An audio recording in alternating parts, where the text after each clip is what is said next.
هذه الكلمة من معنويات المعارضة والناتو، وأنتم تابعتم على الفضائية الليبية زحف، إذا استعرنا كلمة القذافي، المواطنين إلى الساحة الخضراء.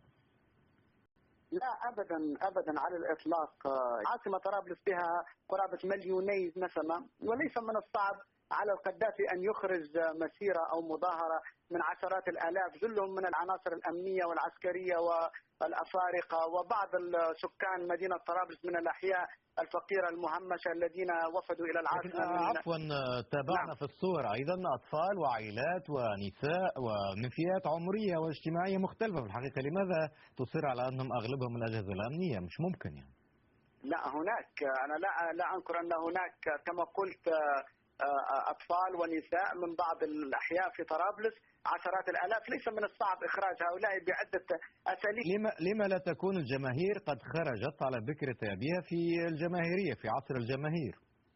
ولماذا خرجت فقط في قلب طرابلس؟ لماذا لا تخرج في سبها؟ لماذا لا تخرج في مدن أخرى؟ العاصمة طرابلس تحت قبضة القذافي وتحت قبضة أجهزته الأمنية وقواته وكتائبه، ويستطيع أن يفعل بها ما يشاء. يستطيع أن يفعل ما يشاء سيد جمعة، إذن هو باق ويستطيع الصمود وما يزال صامدا.